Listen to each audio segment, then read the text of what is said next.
십자가 밑에 나무 아래 우리는 온전히 엎드려야 될 줄로 믿습니다. 그렇게 살아가게 되는데 미문에 앉아 있어요. 이 거리는 예배드리는 그 성전 앞에 돈을 구걸하러 왔고, 그리고 그렇게 예배 잘 드리는 사람들이 왜 그 거지가 그 아름다운 문에 앉아 있도록 놔뒀을까요? 이게 왜 그러냐면은 여기 써놨는데 참된 예배자 vs 종교적 허영심 이렇게 써놨는데, 이 사람들이 하루에 3번씩 기도도 하러 오지만 그 거지는 참 그들에게는 좋은 뭐라고 해야 되나, 자기들의 종교적 허영심을 채워줄 수 있는 아주 좋은 그 도구가 돼요. 들어갈 때 그런 거예요. 구제하는 모습들. 그러면서 들어갈 때 이렇게 던져주는데 동전을 멀리서 이렇게 던진다는 거예요. 쨍그랑 소리 나게. 아주 큰 소리 나도록 그렇게 던진다는 거예요. 던지면서 들어가게 되는데, 그러면서 어떻게 들어갈까요? 예배당 안에 들어가면서. 안 드릴 수는 없고, 또 드린 사람은 우쭐하고, 나는 하나님이 복 주셔서 이렇게 예배하고 거지처럼 저러지 않고 나는 나야말로 참으로 예배하는 자, 그렇게 아마 생각할 거예요. 나는 복 받았고, 나는 그리고 이렇게 많이 구제하고, 그런 아주 허영심을 충족을 시켜준다는 거예요. 이 거지를 통해서. 그러니까 이게 지금 40에서나 되는데 너무나 잘하는 사람이에요. 이 사람은 거기 항상 있었던 사람이니까. 그런데 베드로와 요한도 물론 이 사람을 몰랐을까요? 네, 옛날부터 알던 사람이 사실은 지나갈 때마다, 명절 때마다, 올라올 때마다 거기 있었을 거라고. 이 사람은 아주 유명한 사람이었겠죠. 40에서나 됐으니까. 근데 아까 강수사님 말씀하신 것처럼 성령 받고 눈이 바뀐 거예요. 눈이. 베드로와 요한이 갑자기 어떻게 나와요? 4절에 보니까 3절부터 보시면 그가 베드로와 요한이 성전에 들어가려 함을 보고 구걸하거늘. 베드로와 요한한테만 구걸한 게 아닌데, 구걸할 때에 4절에 보니까 베드로가 요한과 더불어 주목하여 이르되 우리를 보라 하니, 주목하게 됐대요. 베드로와 요한이 날마다 본 거지인데 이날 갑자기 눈이 확 열린 거예요. 성령이 열어주셨겠죠. 눈이 확 들어오면서 이르되 우리를 보라. 딱 보라고 그래요. 거지한테. 그랬더니 5절에 보시면 표현이 재밌어요. 그가 그들에게서 무엇을 얻을까 하여 바라보거늘. 보라! 그러니까는 돈 많이 줄 줄 알고 이렇게 본 거예요. 거지가. 바라보거늘. 6절 베드로가 이르되 은과 금은 내게 없거니와 내게 있는 그것을 내게 주노니 나사렛 예수 그리스도의 이름으로 일어나 걸으라 하고 오른손을 잡아 일으키니 발과 발목이 곧 힘을 얻고 뛰어서서 걸으며 그들과 함께 성전으로 들어가면서 걷기도 하고 뛰기도 하며 하나님을 찬송하니 모든 백성이 그 걷는 것과 하나님을 찬송함을 보고 그가 본래 성전 미문에 앉아 구걸하던 사람인 줄 알고 그에게 일어난 일로 인하여 심히 놀랍게 여기며 놀라니라. 아멘. 모두가 아는 사람이에요. 놀랍고 놀란 거예요. 다들 놀래요. 무엇을 줄 줄 알고 보라고 그러니까 바라봤더니 은과 금은 내게 없대요. 너에게 줄 돈은 없고 근데 내게 있는 것을 너한테 주겠다. 이 베드로와 요한이 완전히 눈이 바뀌고 생각이 바뀌고 모든 게 바뀌어버린 거예요. 맨날 보던 안전뱅이 거지인데 눈이 열려가지고 그에게 믿음으로 선포해요. 예수, 내게 있는 것, 나사렛 예수 그리스도의 이름. 베드로가 고백해요. 요한이 고백을 해요. 그 당시는 예수 이름만 해도 난리가 나는 때인데 더군다나 십자가에 못 박혀서 아주 흉악한 범죄자만 못 박는 십자가. 그 당시에 십자가가 얼마나 저주스러운 이름인지 십자가 얘기만 꺼내도 이건 안 되는 얘기래요. 그거는 엄청나게 저주받은 사람. 성경에도 나오잖아요. 나무에 달리자마자 저주받은 자라고 한다고. 그처럼 이 십자가는 저주와 아주 모든 멸시와 수치예요, 수치. 빨가벗겨져서 못 박히잖아요. 십자가가 고린도 전서에도 나오죠. 믿지 않는 자들에게는 십자가가 미련한 것인데, 믿는 우리에게는 십자가는 하나님의 능력이라. 놀라운 역사예요. 남들이 뭐라고 해도 우리 사명자들 누가 뭐라고 해도 엄청 힘들대잖아요. 그 감옥에 아까 이거보다도 더 힘든 게 목회래잖아요. 목회. 모르겠어요. 그렇지만 하나님이 함께 하시면, 주님이 함께 하시면 이것보다 보람되고 즐겁고 기쁜 일이 없다는 거예요. 그래서 그 안에 들어가셔서 정말로 보람되게. 저도 몰랐어요. 시험 공부할 때는 왜 목사 하기 싫은 거 왜 시키는지. 근데 오고 보니까 세상 편해요. 제일로 편해요. 기도만 하면 돼요. 물론 열심히 해야 할 일들이 있지만 기도하면 주님이 알려주시고 길을 열어주셔요. 내가 막 뭔가를 성취하려고 하는 게 아니라 응답은 날마다 구걸하고 이러다 죽는 거 아니에요. 어차피 근본적인 해결은 안 돼요. 우리 인생이 어차피 아무리 좋은 거 먹어도 죽음뿐이에요. 죽음뿐.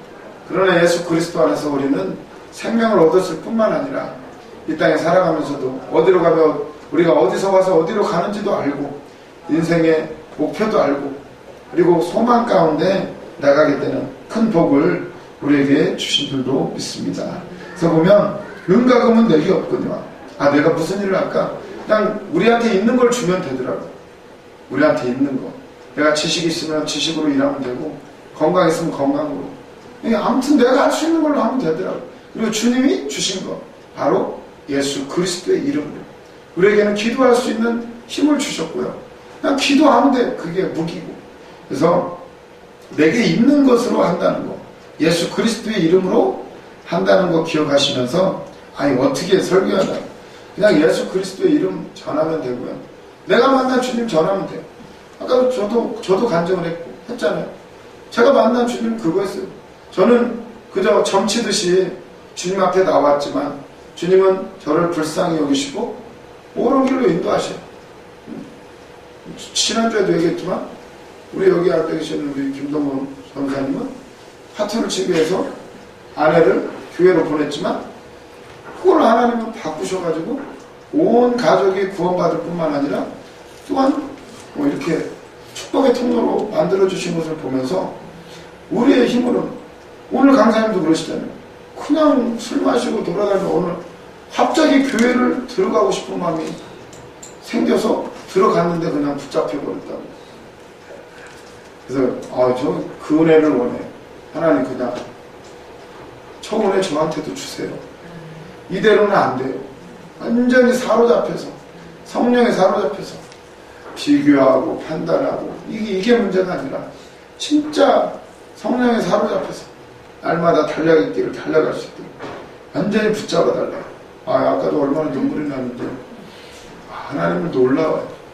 죽을 수밖에 없는 우리들을 부르시고 또 아까도 얘기하시자면 1시간만 일해도 먼저 온 자건 나중 온 자건 다 한 데나리온씩 주시는 그 주님을 바라보면서 우리가 이 사명자 훈련을 정말 기쁘게 소망 가운데 받으시기를 주님의 이름으로 축원합니다. 그래서 이 기적의 의미 중에 하나는 이제 이 안진뱅이 이 사람은 참된 예배자가 된 거예요. 예배자. 사두개인들, 바리새인들, 제사장들 이런 사람보다도 이 거지는 베드로와 요한을 만나고 그리고 나서 참된 예배자가 됐다. 하나님을 찬송하고 이거 보세요. 9절 10절 보면 8절 보시면 뛰어서서 걸으며 그들과 함께 성전으로 들어가면서 이 거지가 성전에 들어가지도 못했었는데 거기서 밖에서 날마다 구걸했었는데 이제 드디어 8절에 뛰어서서 걸으며 그들과 함께 성전으로 들어가면서 걷기도 하고 뛰기도 하며 하나님을 찬송하니. 모든 백성이 그 걷는 것과 하나님을 찬송함을 보고 아멘. 놀랍게 여기며 놀랍게 여기더라. 아멘. 이 거지가 참된 예배자가 됐어요. 예배자가. 오늘도 우리는 참된 예배자가 되시기를 바랍니다. 그래서 보면 이 기적의 의미는 이 참된 예배자로 변화되는 과정. 그리고 세 번째 보시면 성령의 임재를 체험한 베드로와 요한은 새로운 가치로 세상을 대하고 있다. 이제 사실 성전 앞에서 예수의 이름에 대해서 말한다는 것조차도 결국 이것 때문에 이제 잡혀가게 돼요. 이제 베드로와 요한이 잡혀가게 되는데 이제는 베드로와 요한이 예전에 그 사람들이 아니에요. 이제 새로운 가치관으로 완전히 바뀌었어요. 예수 그리스도를 담대하게 증거하는 사람으로 바뀌게 된 줄로 믿습니다. 그리고 보면 이 또한 이 기적이라는 게 이 성전은 이 두 사도에게 익숙한 공간이에요. 어려서부터 왔던 성전인데 이제는 이 성전에서 새로운 관계가 창출이 돼요. 하나님과의 관계, 또 사람과의 관계, 새로운 관계가 만들어지고, 그리고 이 안진뱅이 병자가 고쳐진 기적의 의미는 다른 것이 아니라 하나님의 나라가 이제 임했다. 이 의미가 돼요. 그래서 기적은 기적 중에 기적은 우리가 예수 그리스도를 믿고 하나님의 나라가 이곳에 임했음을. 아까 강사님 말씀하신 것 중에 뭐가 있죠? 성전 지었냐고 물어보면서 뭐라고 하시죠? 안 지은 것도 복이다고. 그 마음으로 하세요. 이거 힘쓰라고. 건물보다 이 마음의 성전 짓는 거 힘쓰라고 그렇게 말씀을 하셨어요. 이미 이 안에 하나님의 나라가 임했다는 사실을 생각하시면서 환경이나 사람 이거보다도 내 안에 하나님의 나라가 임했음을 항상 생각하시는 여러분들이 꼭 되시기를 바랍니다. 그리고 보면 성령이 임하고 하나님의 나라가 임하면 인생의 짐은 날개가 된다. 이 안진뱅이 그게 오히려 날개가 돼요. 얼마나 간증하고 다닐 거예요. 예수님의 이름을 증거하는 거예요. 나 아시지 않냐고, 나 그 거지지 않냐고. 사람들이 다 놀래요. 이 사건이 얼마나 큰 사건이었는지 결국 이것 때문에 베드로와 요한이 잡혀가요. 끌려가요. 사두개인들, 바리새인들, 제사장들한테 끌려가요. 엄청난 기적이 나. 우리에게도 이런 기적이 반드시 일어나게 될 줄로 믿습니다. 증거하시면 돼요. 내가 어떻게 만났는지, 나의 부끄러운 과거 드러내면 돼요. 내가 이렇게 변했다고. 아까 강사님 보시면 어떤가요? 처음에 모르셨잖아요. 그렇게 무서운 사람인지 아주 인자하시고, 그리고 드러내지 않아요. 굳이 뭐 의시되면서 내가 뭐 옛날에 이랬다고. 아주 조심스럽게 부끄러워하시면서 어쩔 수 없이 내가 이렇게 변했다고. 그 말씀하시는 걸 보면서 우리는 다른 것 자랑하는 것이 아니라 나의 약함을 자랑하고 이런 나를 주님이 바꾸셔서 쓰시는 그 자랑하시면 돼요. 엄청 달라지시지 않았나요 다들? 저도 원래 앞에 나가서 말 못하는 사람이에요. 너무 부끄러움도 많이, 지금도 부끄러움 많이 타는데, 근데 희한하게 이제는 주의 말씀, 그래서 사역하는 것도 참 힘들어요. 근데 좀 말씀은 그나마 하나님이 굉장히 담대함을 주셔요. 조금 이제 물론 축수는 날도 있긴 하지만 진짜 이 성령이 막 내려주실 때는 입이 저절로 움직이는 것을 느낄 때가 있어요. 그런 때는 하나님 살아 계시는구나. 그럴 때는 또 그러다가 또 교만해지기도 하고 그러는데, 그럴 때는 하나님은 또 여지없이 또 낮추셔요. 낮추시고 높이시고 이러면서 모든 것은 주님이 하시면 모두가 다 그렇게 고백하시기를 바랍니다. 그러면서 바로 이제 이걸로 끝난 게 아니고 베드로의 설교가 시작이 돼요. 여기서 또 11절 보시면, 나은 사람이 베드로와 요한을 붙잡으니, 이 베드로와 요한을 붙잡아요. 모든 백성이 크게 놀라며 달려나가 솔로몬의 행각이라 불리는 행각의 모이고를, 베드로가 이것을 보고 백성에게 말하네, 이스라엘 사람들아, 이 일을 왜 놀랍게 여기느냐? 우리 개인의 권능과 경건으로 이 사람을 걷게 한 것처럼 왜 우리를 주목하느냐? 아멘. 베드로가 완전히 바뀌었어요. 그전 같았으면 제자들 맨날 싸웠잖아요. 예수님 가시기 그 전날 밤에도 싸웠어요. 누가 크냐고. 야고보와 요한의 어머니는 예수님 앞에 와가지고 우리 아들 좀 높이 좀 예수님이 왕 되시면 좌우편에 앉게 해달라고. 이게 맨날 싸웠다는 얘기예요. 누가 크게 되냐. 1순위 베드로였겠죠. 베드로가 아마 가장 화를 냈을 거예요. 야고보와 요한한테 베드로가. 그런 베드로가 나서기 좋아하고 리더였던 베드로가 왜 이 기적을 우리 개인의 권능과 경건으로 내 개인의 능력으로 내가 기도 많이 해서 능력받아서 이렇게 된 줄로 왜 우리를 쳐다보느냐 이러면서 이제 설교를 하기 시작해요. 왜 이런 일이 일어났는지, 어떻게 이런 기적이 일어났는지에 대해서 설교를 하기 시작을 해요. 근데 보면은 성경을 유심히 읽어보시면은 기적이나 어떤 사건이 일어난 뒤에는 반드시 설교가 있어요. 설교가. 말씀 선포가 있어요. 성경을 잘 읽어보시면 예수님도 그렇게 하셨고요. 그냥 끝내시지 않으셔요. 예를 들자면 혈루증 여인이 옷자락 만지고 혈루증을 싹 깨끗하게 고친 바에 그때에도 예수님이 멈춰 서셔가지고는 지금 바쁜데 그 회당장 야이로의 딸을 고치러 가는 중이었는데 바쁜데도 불구하고 멈춰 서셔가지고 누가 내 옷을 만졌느냐, 딸아 내 믿음이 너를 구원하였느니라 한참 동안 설교를 하셔. 왜 이런 기적이 일어나게 됐는지, 왜 일어났다고? 믿음이었어요. 믿음. 내 믿음이 너를 구원하였느니라. 그래서 보면은 이 프린트물 보시면 두 번째 검은 동그라미 1번 보시면 기적과 체험 위에 말씀이 선포되다. 보시면 성경에서 사건과 기적이 있은 다음에 반드시 말씀 선포가 있다. 기적이나 신비한 체험은 말씀으로 확증되어야 한다. 아멘. 우리도 이런 과정을 거쳐야 돼요. 우리가 꿈을 꾸거나 어떤 음성을 듣거나 환상을 보건 주님의 말씀과 맞춰봐야 돼요. 말씀 안에 뭐라고 말씀하시는지, 내가 받은 게 과연 주님의 말씀과 어떤 관계가 있는지, 그걸 항상 생각을 하셔가지고 말씀으로 확증을 해야 돼요. 이게 분별을 하는 거죠. 분별을. 그래서 베드로도 지금 이 기적을 어떻게 말해요? 내 개인의 능력이나 내가 기도 많이 해서 이런 기적이 나온 게 아니다. 이렇게 말을 하면서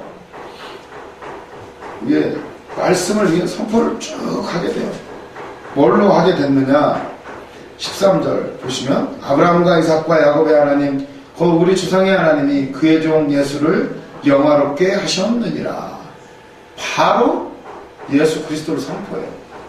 그 사람들 앞에 이미 선포할 때에도 나사렛 예수 그리스도의 이름으로 일어나 걸으라 손잡아서 막 일으켜요. 일으키고 나서도 또 사람들이 와 능력자다 이 기적을 행했으니 사람들이 몰려들 거 아니에요. 메시아라고까지 아마 할 판인데 그때 왜 우리를 주목하느냐? 이것은 하나님이 그의 종 예수를 영화롭게 하셨느니라. 바로 예수님을 선포해요. 그리고 나서 이것은 너희가 그를 넘겨주고 빌라도가 놓아주기로 결의한 것을 빌라도는 놓아주려고 했어요. 죄가 없다고. 조금 미쳐서 그렇지 죄가 없다고 놓아주려고 한 것을 너희가 결의한 것을 너희가 그 앞에서 거부하였으니 14절 너희가 거룩하고 의로운 일을 거부하고 도리어 살인한 사람을 놓아주기를 구하여 생명의 주를 죽였도다. 그러나 하나님이 죽은 자 가운데서 그를 살리셨으니 우리가 이 일의 증인이라. 그 16절 그 이름을 믿음으로 그 이름이 너희가 보는 이 사람을 성하게 하였나니 예수로 말미암아 난 믿음이 너희 모든 사람 앞에서 이같이 완전히 낫게 하였느니라. 아멘. 말씀으로 확증을 해요. 이 기적은 무엇 때문에? 예수 이름을 믿어. 그 이름이 그 이름이 이렇게 낫게 했다는 거예요. 예수로 말미암아 난 믿음이 너희 모든 사람 앞에서 이같이 완전히 낫게 하였느니라. 아멘. 예수의 이름으로. 우리도 귀신 쫓아낼 때 예수의 이름으로. 기도할 때마다 예수 그리스도의 이름으로. 우리가 날마다 기도해요. 예수 그리스도의 이름으로. 그 이름을 얼마나 믿는지. 날마다 기도하는데 왜 우리는 이런 역사가 안 나타나는지. 나타나요. 진짜 믿을 때. 그리고 주님이 원하시는 때. 주님이 나타날 일이 있을 때. 그래서 이 예수의 이름은 어떤 주술적인 개념이 아니에요. 뭐 예수 이름 슉 이렇게 하면 뭐 그런 개념이 아니라 그 이름 속에 담겨진 게 있어요. 그 이름 속에. 그 예수라는 그 이름 속에. 예수는 구원이라는 이름, 메시아라는 뜻이에요. 메시아. 기름 부음 받은 자. 그 이름 속에 하나님의 경륜과 모든 계획이 다 담겨있는 이름이에요. 하나님의 우리를 향한 모든 구원의 그 역사가 그 이름에 담겨있는 거예요. 우리가 믿는 것은 바로 그거예요. 예수를 믿는 것은 우리를 향한 하나님의 사랑, 우리를 죽음 가운데서 구원하시는 그 하나님의 그 모든 구속사, 그 모든 것을 믿고 나아가는 이름인 줄로 믿습니다. 그 이름 오늘 저는 믿고 나아갈 때 우리의 환경이나 물질이나 무슨 어떤 우리 육체의 질병이나 그 어떤 것도 우리를 이길 수 없고 우리는 그 모든 걸 이기고 승리하고 나아가게 될 줄로 믿으시기를 바랍니다. 베드로가 바로 이 기적을 이렇게 정립을 해줘요. 확증을 해줘요. 예수 그리스도를 믿음으로 그 이름을 믿었기 때문에 이렇다. 그 이름이 저 사람을 낫게 했다. 이렇게 선포를 해요. 그러면서 17절 형제들아 너희가 알지 못하여서 그리하였으며 너희 관리들도 그리한 줄 알아라. 형제들아 너희들이 예수를 죽인 것 몰라서 그런 줄 나도 알고 있다. 그러면서 18절 그러나 하나님이 모든 선지자의 입을 통하여 자기의 그리스도께서 고난받으실 일을 미리 알게 하신 것을 이와 같이 이루셨느니라. 그러므로 너희가 회개하고 돌이켜 너희 죄 없이 함을 받으라. 이같이 하면 새롭게 되는 날이 주 앞에서부터 이를 것이요 또 주께서 너희를 위하여 예정하신 그리스도 곧 예수를 보내시리니 하나님이 영원전부터 거룩한 선지자들의 입을 통하여 말씀하신 바 만물을 회복하실 때까지는 하늘이 마땅히 그를 받아두리라. 야, 이 설교가 아주 이 안에 다 들어있어요. 회개하고 돌이키면 새롭게 되는 날이 주 앞으로부터 이룰 것이요 너희를 위하여 예정하신 그리스도 곧 예수를 보내시리니. 우리가 회개하고 돌이키면 예수를 우리에게 보내주시면 이미 우리 안에 성령으로 들어와 계시지만 더 새롭게 되는 날이 우리 앞에 있는 줄로 믿습니다. 지금 우리의 모습이 전부가 아니에요. 어느 날 어떻게 될지 몰라요.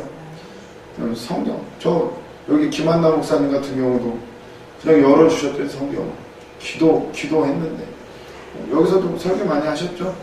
쫓겨날 뻔 많이 하셨다고 17번인가 16번인가 예배 시간에 졸으셔가지고 근데 눈도 안 좋으신데 열어주셔요. 성경을 얼마나 잘 해석하시는지 몰라요. 놀라워요. 저분이 학교도 안 나오신 분이 열어주시면 돼요. 믿고 기도할 때에 나는 몰라서가 아니라 예수의 이름 내가 만난 예수님을 증거하면 돼요. 지금까지 신앙생활 하면서 기도 응답받은 거 그것만 해도 넘칠 거예요. 그 주님을 증거하는 게 바로 말씀이에요. 내게 일어난 사건들 이건 다 예수님이 하셨다. 하나님이 하셨다. 내 안에 계시는 주님이 나를 사용하신다. 내가 기도하면 들어주신다. 와서 봐라. 와서 예배하고 우리도 고침받고 쓰임받자. 이렇게 증거하시면 돼요. 그래서 이 베드로가 여기 설교하는 거 보세요. 베드로가 어떻게 이렇게 설교할 수 있을까요? 무식한 베드로라고 그러는데 일단은 유대인들은 성경을 다 알아요. 여기서 이제 무식한 베드로라는 것은 여기 나오죠. 사람들이 놀래요. 그가 범인인 줄 알았다가 말씀 잘하는 거 보면 깜짝 놀라게 되는데 그 얘기는 자기들처럼 사두개인이나 바리새인들, 제사장들처럼 말씀의 전문가가 아님에도 놀라운 말씀을 전하는 사람이 됩니다. 그걸 보면서 우리도 베드로가 이제 성경이 열려버린 거예요. 그래서 그들은 알지 못했는데 이걸 해석해줘요. 22절 보니까 모세가 말하되 주 하나님이 너희를 위하여 너희 형제 가운데서 나 같은 선지자 하나를 세울 것이니 너희가 무엇이든지 그의 모든 말을 들을 것이라. 누구든지 그 선지자의 말을 듣지 아니하는 자는 백성 중에서 멸망을 받으리라 하였고, 지난 학기 마태복음 설교할 때도 이거 같이 나눴었죠.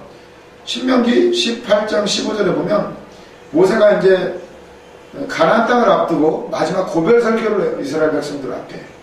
너희들이 가나안 땅에 들어가면 제발 하나님 말씀에 순종해라. 말씀대로 살아라. 그렇게 하면서 한 설교 중에 하나가 이거예요. 모세가 뭐라 그랬느냐? 나중에 너희들이 가나안 땅에 들어가고 나서 나 같은 선지자 하나를 세울 것인데 너희들이 무조건 그 말을 들으라는 거예요. 나 같은 선지자. 모세처럼 홍해를 가르고 만나와 메추라기로 먹이고 그런 선지자. 병든 자를 고치고 이런 선지자가 나오면 그 말을 들으라고 모세가 예언을 해줬어요. 그 예언을 받고 이스라엘 백성을 기다린 게 바로 메시아예요. 메시아. 그 모세의 예언 때문에 나 같은 선지자가 올 텐데 너희들은 그의 말을 들어라 이렇게 말했어요. 그게 누구예요? 예수님. 예수님. 나 같은 선지자. 예수님이 일으킨 기적을 보세요. 무리를 걸으시죠. 모세는 홍해를 가르고 건넜지만 예수님은 그냥 무리를 걸으셔요. 또 폭풍과 바람도 잠잠케 하시고 만나와 메추라기를 먹였던 모세는 그렇게 했는데 예수님은 오병이어의 기적을 일으키시고 하나하나 보세요. 눈 뜨게 하시고 죽은 나사로도 일으키시고 예수님이 맞는 거예요. 그 모세도 그렇게 말했는데 그랬으면 너희들이 예수님의 말씀을 들었어야 되는, 너희들이 가장 대단하게 생각하는 사람이 모세인데 그 말을 너희들은 안 들었다라고 이렇게 말을 하는 거예요. 그러면 보면 23절 누구든지 그 선지자의 말을 듣지 아니하는 자는 백성 중에서 멸망을 받으리라 하였고, 이게 이제 신명기 18장 19절에 나오는 말씀이에요. 또한 사무엘 때부터 이어 말한 모든 선지자도 이때를 가르쳐 말하였느니라. 너희는 선지자들의 자손이요 또 하나님이 너희 조상과 더불어 세우신 언약의 자손이라. 아브라함에게 이르기를 땅 위의 모든 족속이 너의 씨로 말미암아 복을 받으리라 하였으니 하나님이 그 종을 세워 복을 주시려고 너희에게 먼저 보내사 너희로 하여금 돌이켜 각각 그 악함을 버리게 하셨느니라. 아멘. 베드로가 그냥 성경이 다 열려가지고 사도행과 바리새인들도 말하지 못하는 말씀을 풀어서 설명을 해요. 아브라함, 우리 조상 아브라함한테 약속한 게 이게 아니냐. 땅의 모든 족속이 너로 말미암아 복을 받을 것이다. 그 약속이 바로 예수 그리스도다. 그 보내신 자가 바로 그 종이 바로 예수 그리스도다. 너희들의 악함을 버리게 하셨느니라. 아멘. 아멘. 여기 보면은 기적과 체험 위에 반드시 말씀이 선포돼야 돼요. 그래서 우리도 간증도 하고 뭘 하지만 결국 그 간증이 과연 왜 하나님이 그렇게 하셨으며 그 간증을 통해서 하나님이 무엇을 이루게 하셨는지를 우리는 항상 생각해 봐야 돼요. 그래서 사도행전을 읽으실 때든지 아니면 다른 어떤 말씀이라도 읽으실 때라도 과연 그 기적을 통해서 그 사건을 통해서 하나님이 어떻게 일하시는지를 날마다 고민하셔야 돼요. 성경뿐만 아니라 우리 삶 속에서도 왜 내가 병이 들었는지, 왜 내가 망하게 되었는지, 왜 내가 시험에 날마다 떨어졌는지 생각을 해봐야 돼요. 내가 왜 방황했는지 생각해보면 말씀에 다 나와 있어요. 하나님의 모든 것은 하나님의 뜻 가운데 있어요. 참새 한 마리도 하나님이 허락지 않으시면 안 떨어진다는 사실이에요. 그래서 또 참으로 예배하는 자, 여기 또 써놨는데 기적과 체험 뒤에 말씀이 선포되고 그 체험들은 말씀으로 확정이 돼야 되고, 그러고 할 때에 죽은 예배 vs 산 예배. 죽은 예배다, 산 예배. 우리의 예배가 참으로 산 예배가 되어야 될 줄로 믿습니다. 예수님이 말씀하셨어요. 여기서도 말고 예루살렘에서도 말고 여기서도 말고 너희가 때가 되면 신령과 진정으로 예배할 때가 온다. 하나님은 영으로 예배하는 자들을 찾으시느니라. 아멘. 아멘. 영으로 예배하는 자, 참으로 하나님이 주신 성령으로 예배하는 자를 어떤 주님은 찾으셔요. 그래서 참으로 예배하는 자, 그 예배자가 됐다는 거예요. 이 안진뱅이는 죽어라던 사람이 성전 안으로 들어가요. 하나님을 찬양해요. 뛰어요. 다윗도 그랬잖아요. 다윗도 확 뛰어요. 뛰어요.